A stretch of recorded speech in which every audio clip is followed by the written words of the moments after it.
If you've been getting started on inversions, forearm stands, shoulder stands, whatever, Dolphin Pose is a great one for you. It's also great if you just want stronger shoulders. Dr. Marcia here, your friendly neighborhood physical therapist, certified yoga teacher, and author of Movement for Everybody. So let's get into it. So an inversion is any time that your head is below your heart. So handstands, forearm stands, even bridges and wheels. Dolphin is no exception, but it is a nice babier version. So essentially, your legs are straight and your forearms are down and your butt is in the air. And you could play around with getting closer to your hands, maybe lifting one leg, lifting another leg, or focusing on trying to push away from the ground and look up. And of course, as always, you have options. So for example, let's say this feeling on your toes is not happening.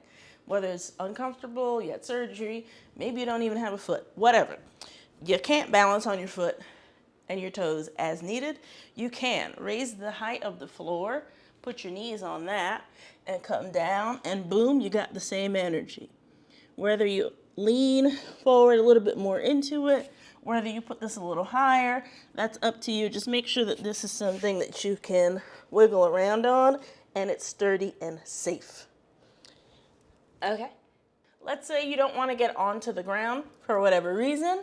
You can get the same kind of motion from a chair. So put your forearms down on the chair, lean forward, bear weight, push against the ground, and come up maybe on your tippy toes or stand on something to get your bottom a little higher, closer to the ceiling.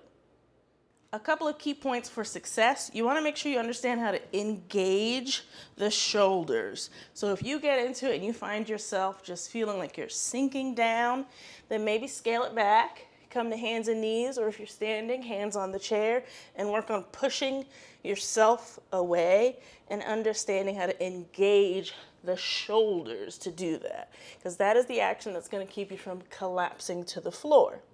You'll also want to make sure you know how to breathe through your belly, so diaphragmatic big belly breath, and stabilize your core at the same time. Because if I get into this position and my shoulders aren't active and my core isn't active, I'm a little unsteady and I'm kind of oozing down. Like I feel myself coming here. So strong, locked in shoulders and a strong, locked in core are two things we also need to think about. Now, depending on what you got going on, that's not really going to be something you just jump into right away. You're going to want to do some shoulder circles. You're going to want to reach and breathe. You're going to want to warm up your core a bit, right?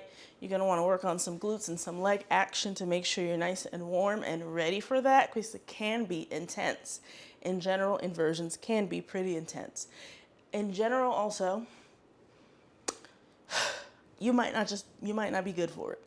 If you have a lot of sinus issues, if you have a lot of POTS, a lot of positional changes, issues, dizziness, vertigo, certain heart conditions, having your head below your heart might just not be a good position for you, okay? So keep that in mind. If it doesn't work, it doesn't work. It's okay. There are other things you can do. You don't have to be able to do a handstand, okay? Love you, bye.